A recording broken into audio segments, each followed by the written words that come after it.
Ladies and gentlemen, join me in welcoming E.J.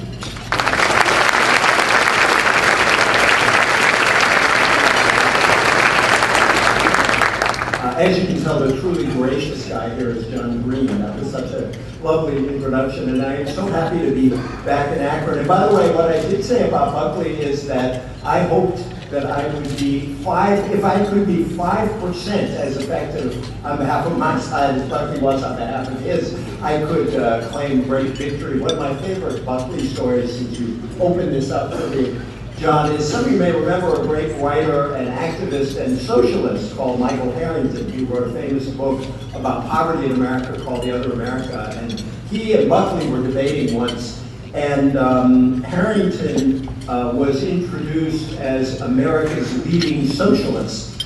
And Buckley, you may, for those of you old enough, may remember, he spoke in a funny way and often had his pen twirling like this. And Buckley said, "America's leading socialist. That would be a bit like being the tallest building in Topeka." But anyway, I love that. I love being back in Akron. All of you saw this picture and came anyway, and I am very grateful for that. The famous line, "He was born with a face made for radio." So I thank you all for coming. I really love being back here. I've been here a lot over the years. I can't tell you what a kick I get out of being sponsored by the Akron Rubber Ducks, whom I still think of as the Akron Arrows, as some of you may think of. That is one of the great minor league stadiums in the country that you have here. I think, and I say that as a Red Sox fan, and you just crushed us. But we'll be back. But good luck to you guys. I think the only thing I truly want out of this is an Akron Rubber Ducks hat, which I will wear proudly back east. It's also great to be back here because the Beacon Journal has been very kind to me over many years. I still remember very fondly, I think it was my last visit here, and it was right at the beginning of the recession after just after President Obama had taken office. And I said I'd be happy to come out and speak, but I wanted dinner with a group of people who included a Democrat, a Republican, a labor leader, a business guy, and I just want to talk about the economy. It was one of the most instructive dinners I had in that whole period, and I just really honor the Beacon Journal, and I honor local journalism. A couple other points I want to make before I get into my talk. I got a real kick today out of driving by the John Seiberling Federal Building. I don't know how many people in the room are old enough to remember John Seiberling, but he was one of the first members of Congress I met when I was in college. And they should all be as decent, distinguished, and thoughtful as he was. And it moved me to drive by there this morning. And the Ray Bliss Institute, can you imagine, John, what Ray Bliss would make of this election? What would Ray Bliss do? And I actually think it would be a very intriguing thing, because it's worth thinking about what Ray Bliss did. He, in 1964, after the catastrophic defeat of Barry Goldwater, Ray Bliss was brought in to put the Republican Party back together. And so I challenge you, John. I think the Ray Bliss Center, after this election, should devote a whole year to the future of the Republican Party in honor of Ray Bliss. It would be a project that I think he would be very sympathetic with. And I also want to honor a guy called R.W. Johnny Apple. Those of you who love journalism will know that he was an Akron kid who became one of the leading, not only political journalists in the country, but also one of the leading food journalists in the country. And if you read Johnny Apple too much, you gained about 50 pounds. He was very dangerous, but he's the only man I worked with for many, many years. And finally, I ask you to indulge me just one Trump joke. It is my favorite Donald Trump joke. And you may recall that Mr. Trump had a little to do with Pope Francis earlier in this campaign, a little back and forth. And my colleague on the Washington Post, Carlos Lozada, who's our great book critic, was trying to imagine, what will the next Donald Trump tweet be? Who will he go after next? And so he just sent out this tweet, and it read, "It took him 3 days to rise." I would have done it in 3 hours. Jesus, very weak. Now, John, as you know, is one of the nation's profound experts on religion and politics. Long before anybody was paying attention, John was paying attention. So he hasn't sent that out yet because he still thinks he can get a lot of evangelical votes. But I'm still waiting, maybe after the election, for that tweet. I want to begin by quoting a report that has a lot to do with this election, and I think that when you hear these words, you realize that they tell you a lot about why Mr. Trump is in trouble. And it was a report offered by Republicans, and I quote the report: "The nation's demographic changes add to the urgency of recognizing how precarious our position has become. If we want ethnic minority voters to support Republicans, we have to engage them and show our sincerity." The writers of this report went on, "If Hispanic Americans perceive that a GOP nominee or candidate does not want them in the United States, they will not pay attention to our next sentence. It does not matter what we say about education or jobs or the economy. If Hispanics think we do not want them here, they will close their eyes to our policies." As for young voters, these same Republicans wrote that the party did not have to share their views on every issue, but we do need to make sure young people do not see the party as totally intolerant of alternative points of view. If our party is not welcoming and inclusive, young people and increasingly other voters will continue to tune us out. Now, some of you may already know that what I just quoted was the report to the Republican National Committee, to their Growth and Opportunity Project, back in 2013. And so if you look at the polls, you have to say that Republicans were warned about this by Republicans. This was a report about rebuilding the party after 2012. And I think in the long history of advice giving, it's hard to think of a case where good counsel was so resolutely rejected by a party. And I think what's important is that large chunks of the Republican Party's primary electorate did the rejecting. All the reports in the world won't change the party if its own members are determined to stay the course that the party has been on.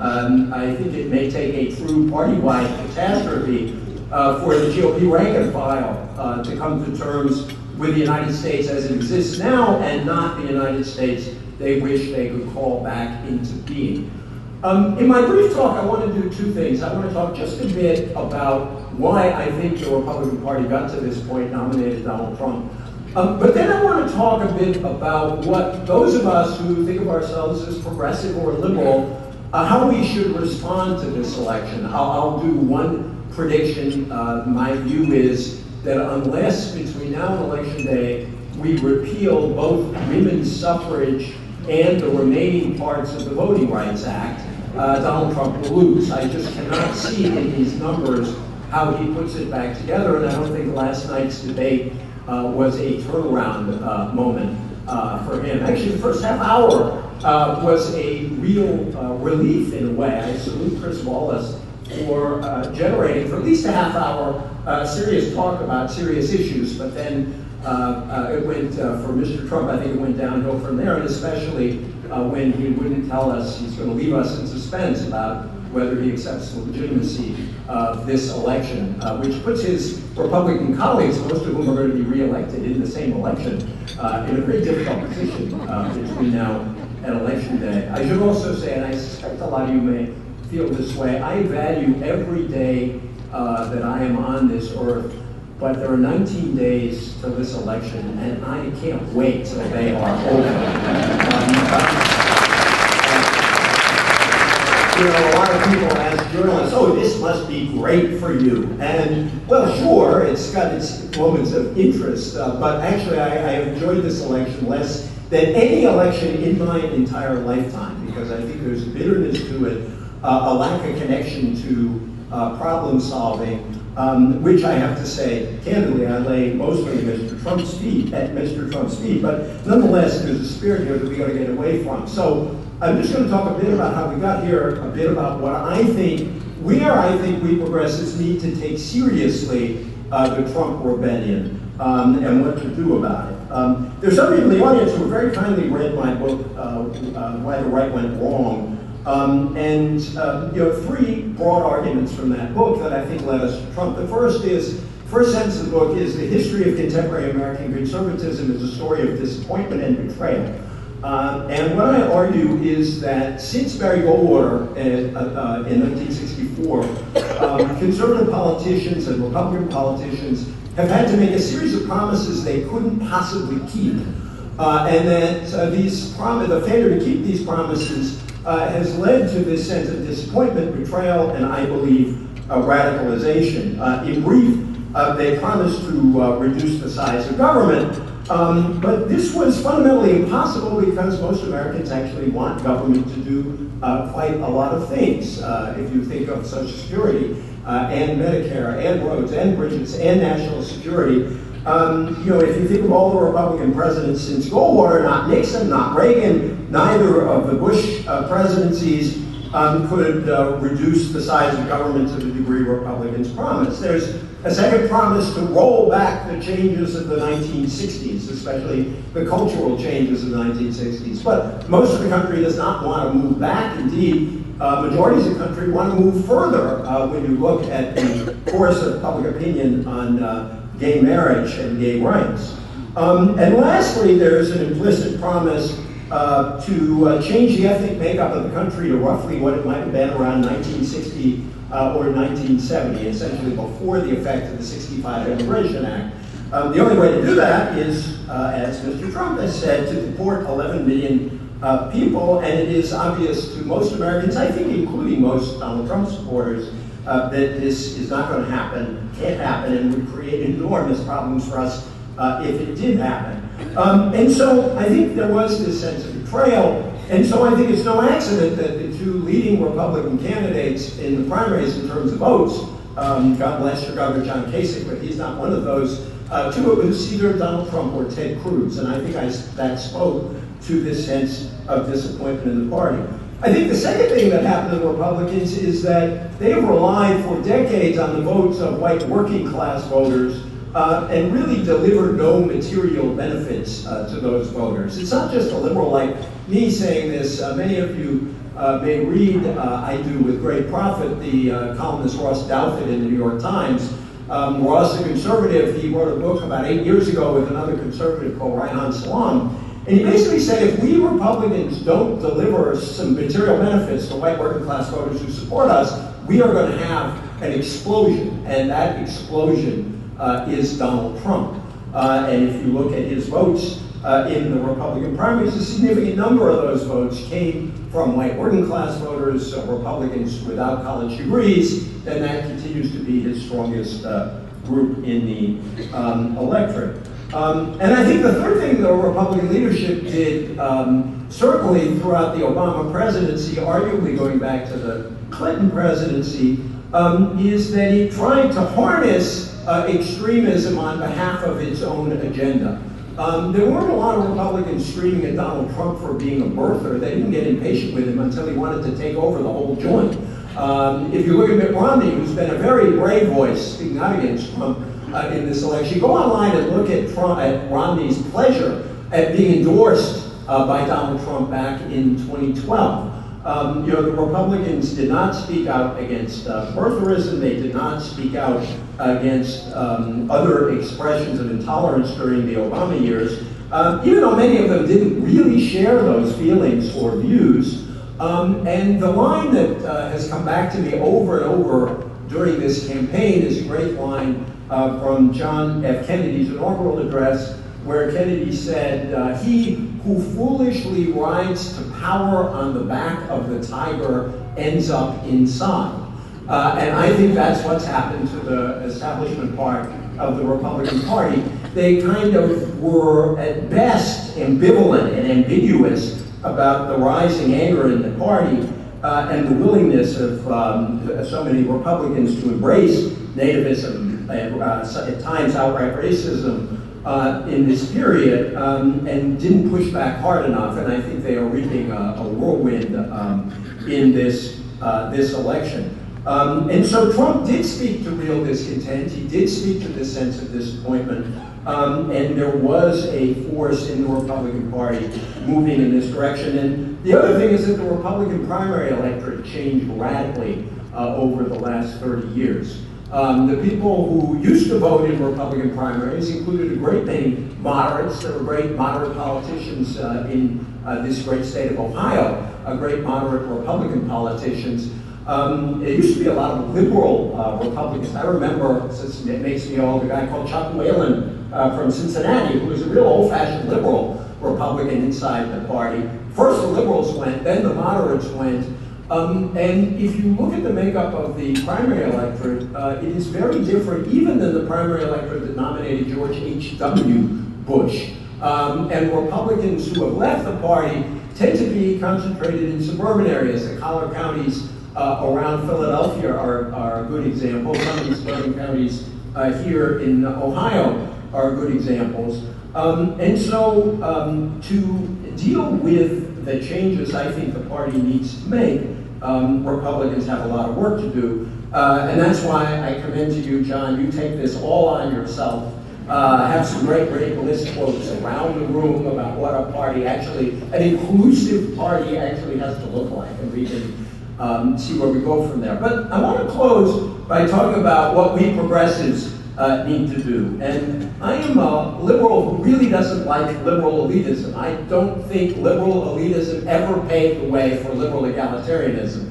And those of us who believe in change, who believe in equality, I think cannot look at our brother and sister citizens who are Trump supporters and simply write them off. Now I say that without pretending that within the Trump movement there really are forces, and you see them out there online and you see them at rallies, there really are forces that engage in racist behavior. You've seen this horrible rise of anti-Semitism actually on the web over the last year. I mean, there is a great deal of intolerance out there, and that just needs to be fought.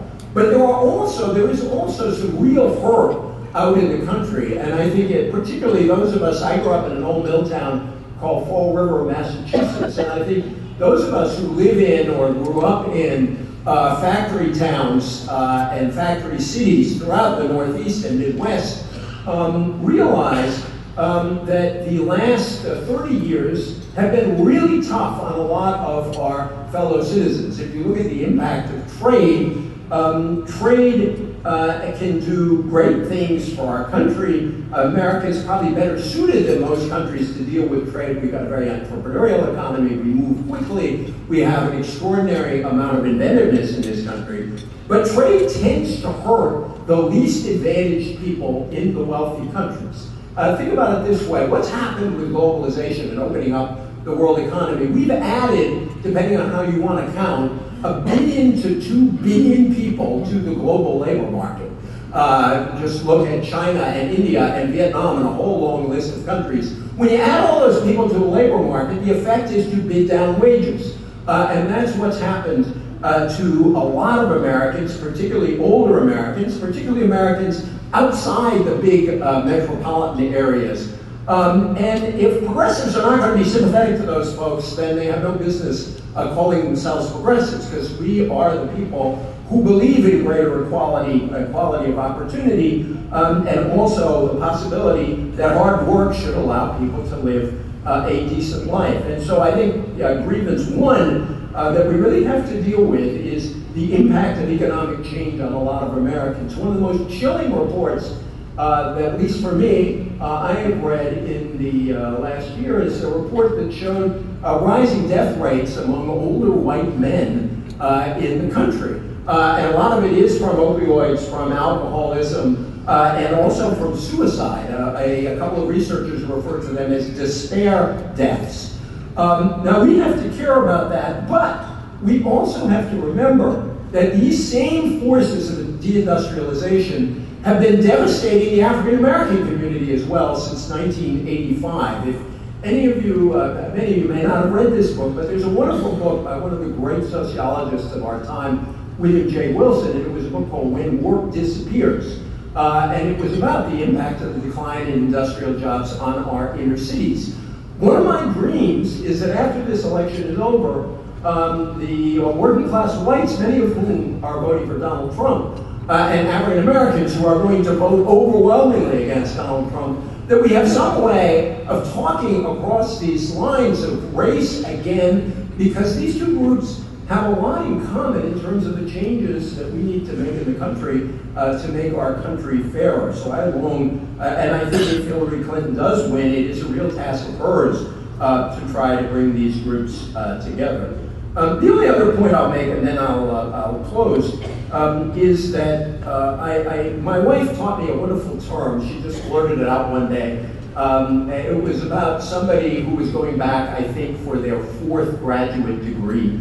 And my wife looked at me and said, "That person's nothing but a schooler." And I thought about schoolers for a long time.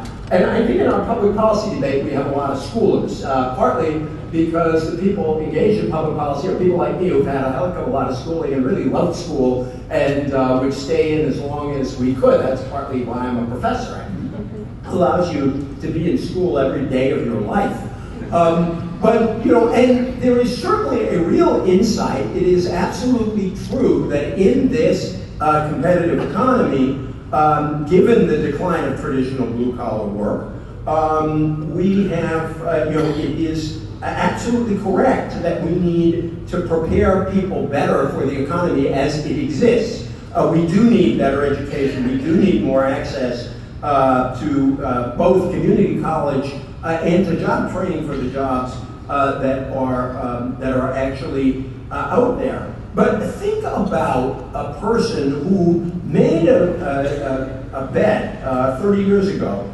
Someone who, when they first entered the workforce, was told that a high school degree and a lot of hard work would be enough to allow you to live reasonably well and would be enough to allow your kids to live even better. I think when that person, and there are millions of them among our fellow Americans, hears us talk about technocratic talk about things like the skills gap, it sounds like we are talking down to them. And I don't blame him for that. Donald Trump is blowing smoke when he claims that he can reopen all the old factories and all of the mines.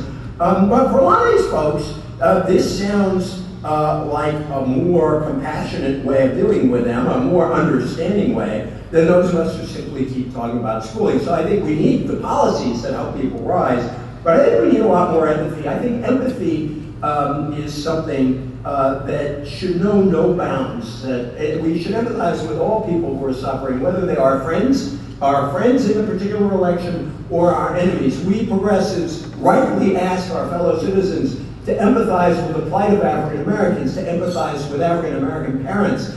It feels like for them not to know if their kid is going to come home, their teenager is going to come home when he or he, it's mostly young men, goes out on the streets at night. We owe our compassion, our empathy, and we should share a desire for justice in those cases. But I also think that we owe empathy to the quest for justice on the parts of some of the people who are supporting Donald Trump, and that we have to bring our nation together after this is all over. I think globalization is very tough on a group of people the late Father Andrew Greeley used to call neighborhood people. And people, if you come from a place like Fall River, as I do, or a place like Akron, you know who I'm talking about. People whose lives are very much devoted to a particular plot of ground, a particular set of people whom they spend their lives with. Somebody told me of a study that said that Trump voters are more likely to live near where they grew up than other kinds of voters. And again, I think certain kinds of liberals and certain kinds of conservatives don't fully understand or give enough respect to the neighborhood people. And yet neighborhood people are so important to our civic life. They find themselves under siege right now. And I think their affections and loyalties are civic gifts, and we should nurture them and not cast them aside.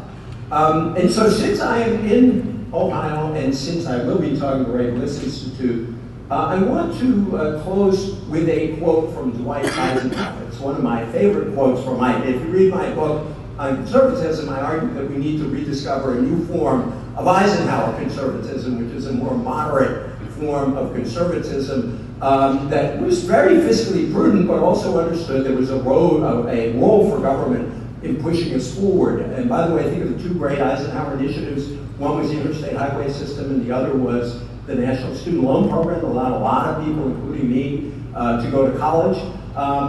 Investing in infrastructure and education used to be a bipartisan idea, and I think it needs to be a bipartisan idea again. Steve LaTourette, the late Steve LaTourette, a congressman from the state, Republican, told me once that he left Congress because we can't even pass a transportation bill anymore. I think we need to find grounds for common action. But Eisenhower said something wonderful. He said during the 1952 campaign that neither a wise man nor a brave man lies down on the tracks of history waiting for the train of the future to run over him. And I think for conservatives and Republicans and progressives and Democrats alike, there are two things that are important. Each of them can learn from this great Eisenhower proposition. As I suggested at the beginning of my talk, a lot of Republicans know that this kind of republicanism that we are hearing right now on the campaign trail from Donald Trump does not speak to a very large number of our fellow citizens. Not only that, it really doesn't speak to the America of the future. If you are weakest among minority groups who are going to be a larger share of our population, and young people who will eventually replace those of us with white hair on this earth and as part of the electorate, then your movement really doesn't have much of a future, and I think the Republican Party needs to think about that. But I also think progressives need to think very hard that the egalitarianism, the equal rights, the sense of justice that we insist that we support and that we stand for has to include all Americans. That we, in my view, yes, we have to defeat Donald Trump, but we also have to repair the problems and deal with the underlying causes that led us to this point. And I am praying that in the next several years, trying to repair these problems is the thing that can bring us together, because as anyone outside of Washington knows, a lot of communities and a lot of neighborhoods come together, indeed a lot of families, I grew up in very politically diverse extended families, come together when they know they face grave problems. We have enormous opportunities as a country, but some real problems caused very much by these divisions we see.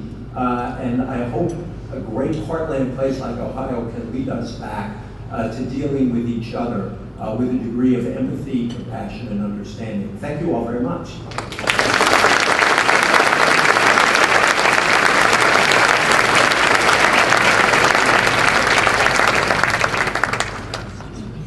Mr. Dionne has graciously agreed to respond to questions submitted by our audience.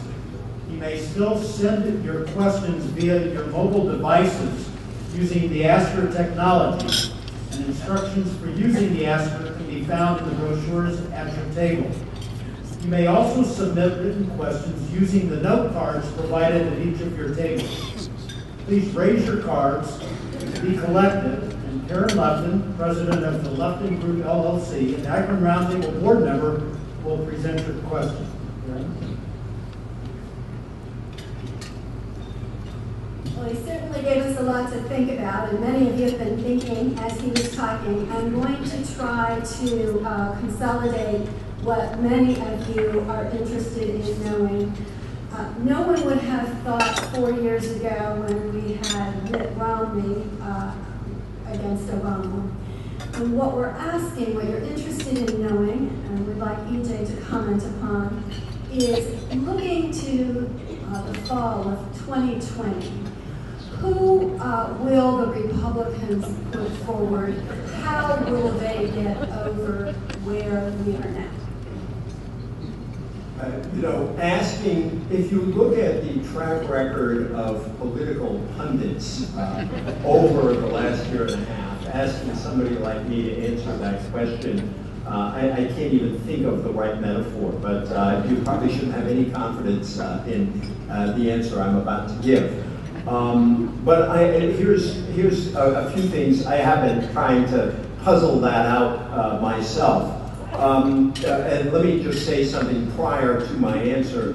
I think one of the things we don't know, and we'll find out over the next couple of weeks, is if Trump loses, as I think he will, what is he going to do? Is Trump's interest in creating a strong Trump wing of the Republican Party, which he can do on the basis of simply the votes he got in these primaries and the support he will get, the support of the overwhelming number of Republicans in the fall, although perhaps not as high a percentage as Mitt Romney did.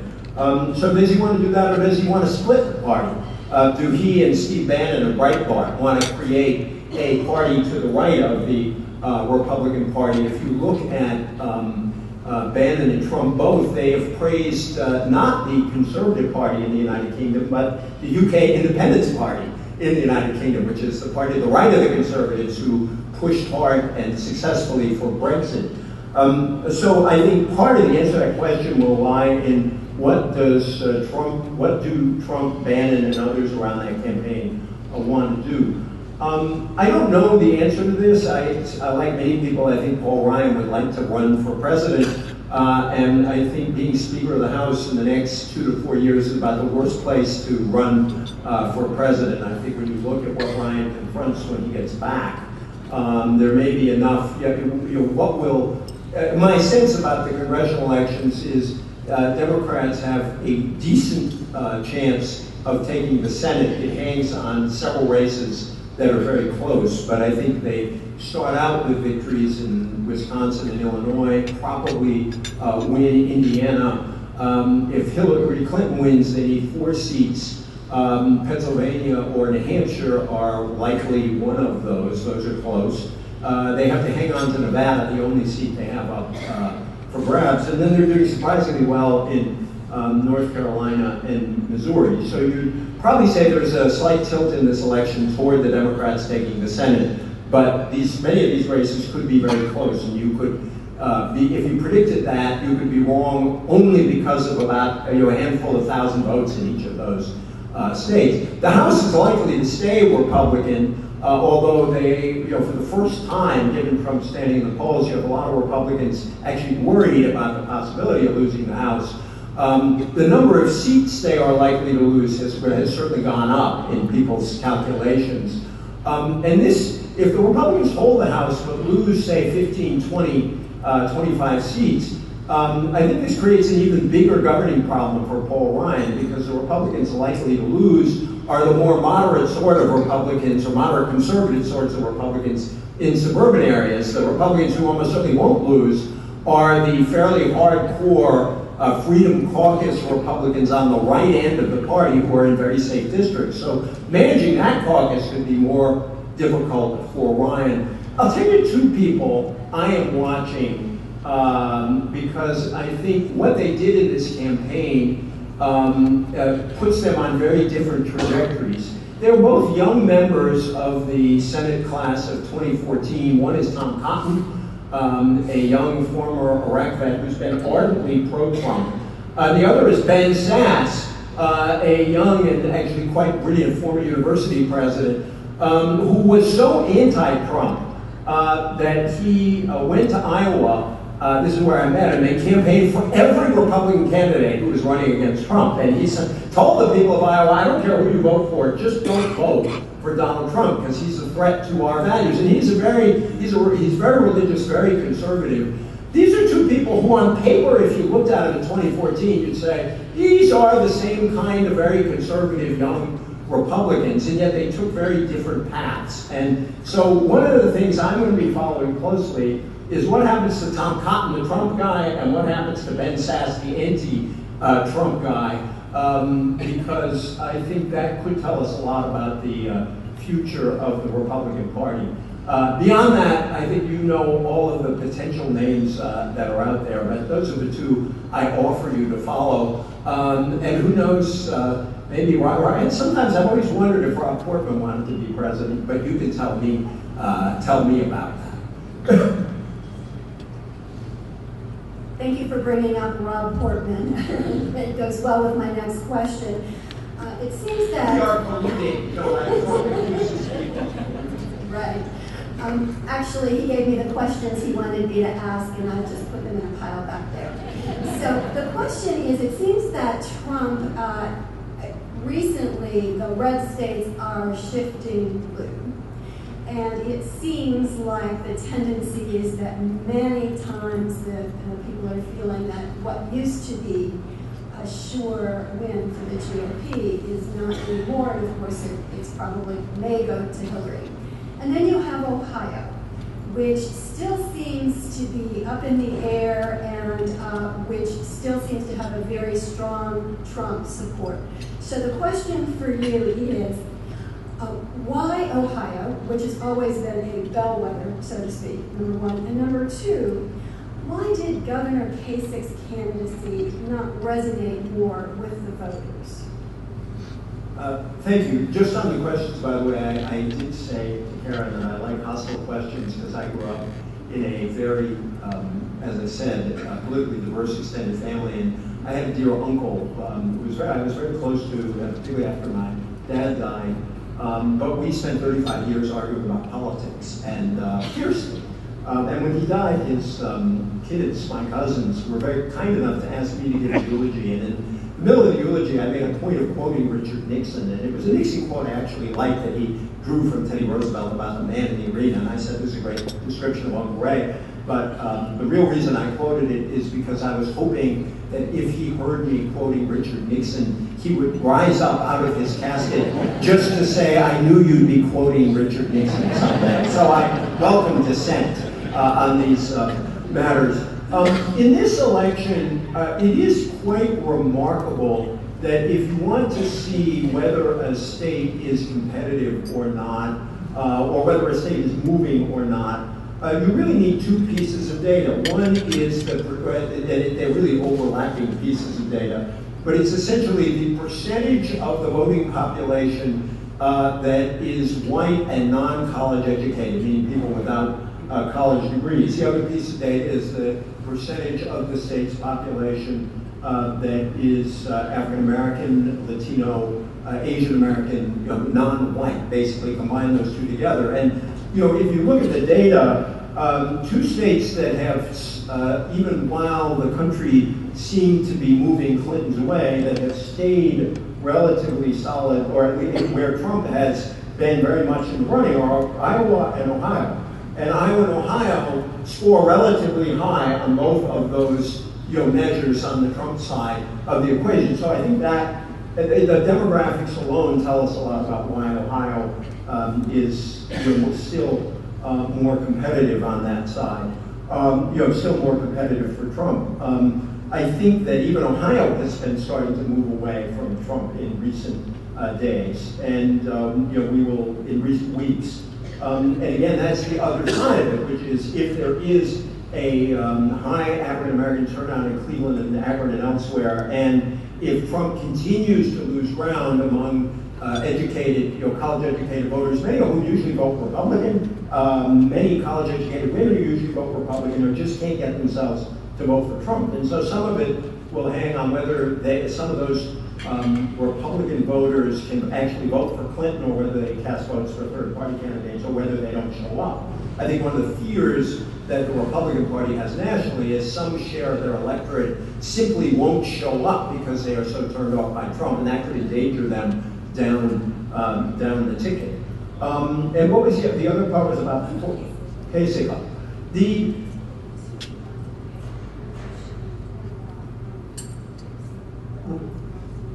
Right, I actually got grief from my loyal liberal readers because I was rather kind to Kasich in my column writing, and of course some of you who are more liberal in the audience know, well, Kasich compared to this crowd, we could see why I would feel that way. But I also am someone who had a lot of respect for Kasich for doing the Medicaid expansion in this state. I actually wrote a column. There's a figure here, a guy called Tim Aaron, some of you know, who started a group called We Believe Ohio. He's a Congregationalist pastor in Columbus, Ohio.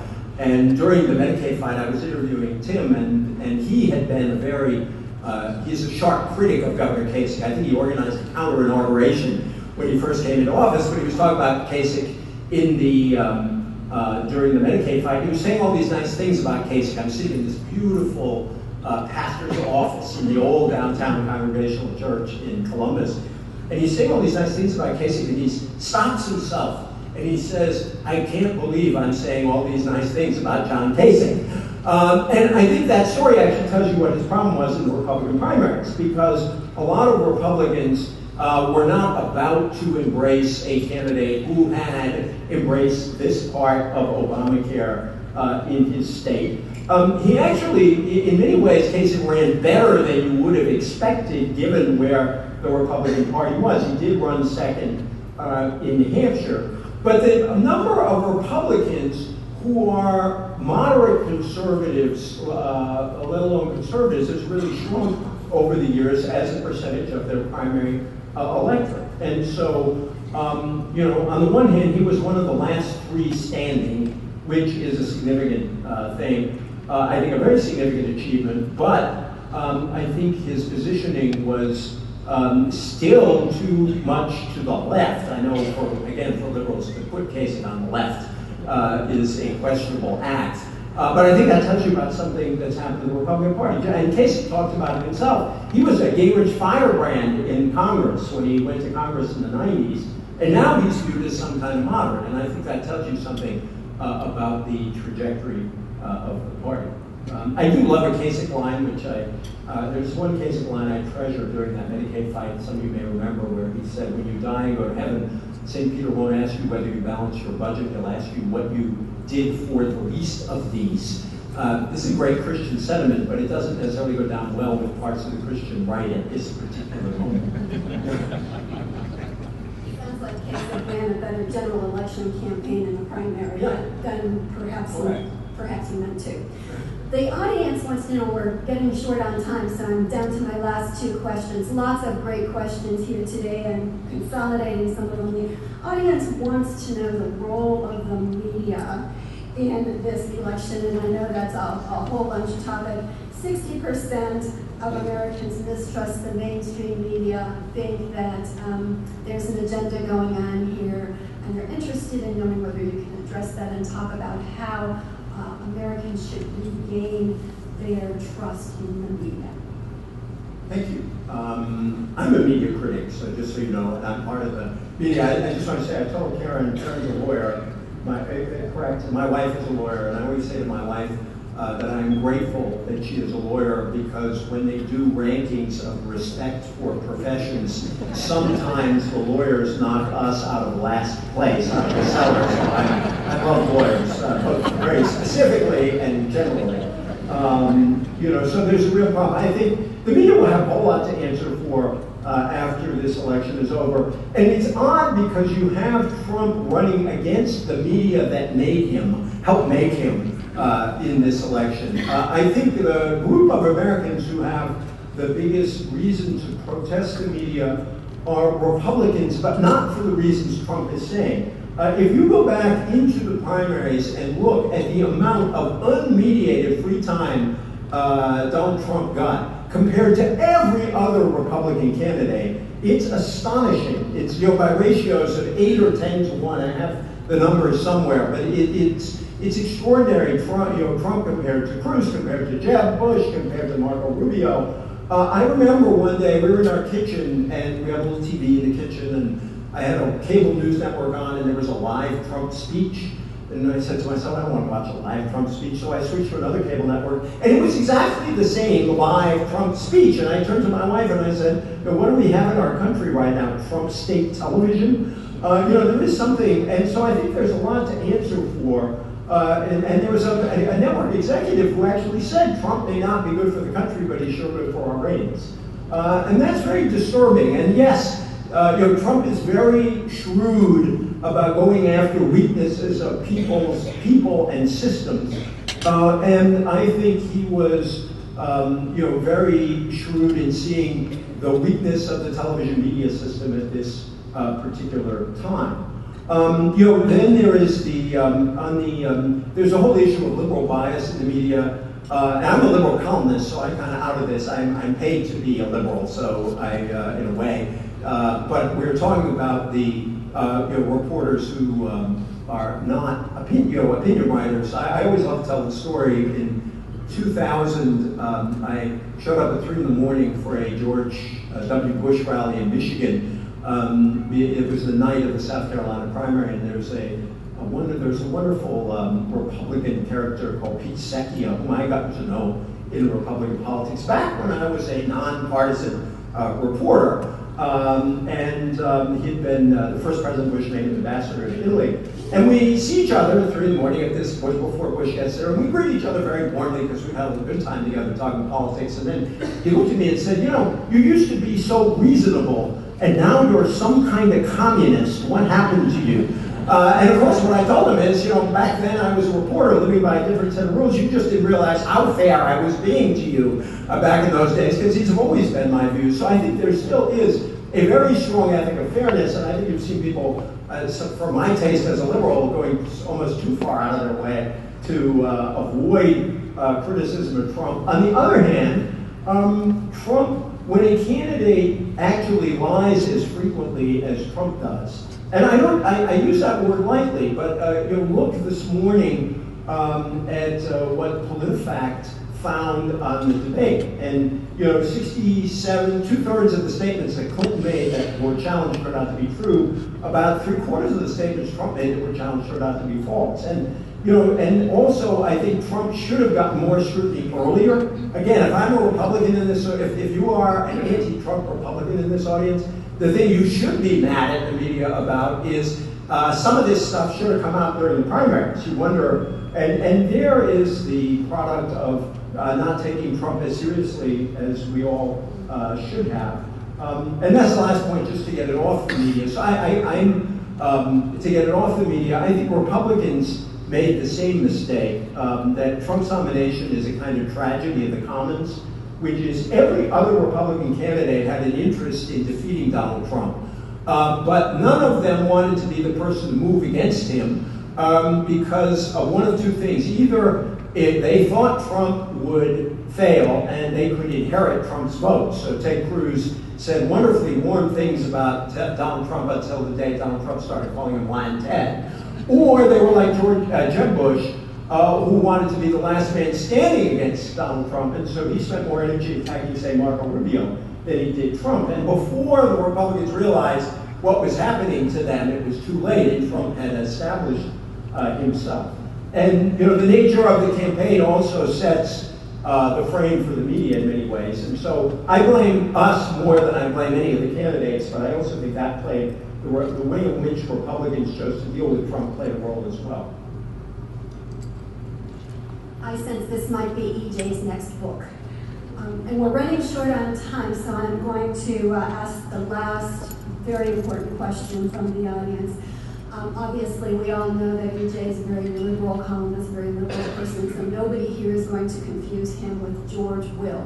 But what we're interested in knowing is, EJ, should it be the Dodgers or the Cubs? Oh, I'm for the Cubs. I have several reasons for that. The most important reason is that I have two brothers-in-law who started a bar in Brooklyn back in the 90s called the Brooklyn Dodger. And then they expanded to 2 bars and then 3 bars. And they had carefully written the O'Malley family and said they were doing this, and they got permission.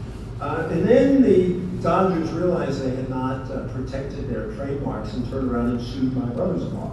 And my brothers-in-law, very shrewd guys. They've gotten rid of the bar business, they're all doing something else now, but very shrewd guys. They realized we can't afford a big firm, so they went to the press. There were all these sob sister stories about the O'Malleys go after Brooklyn again.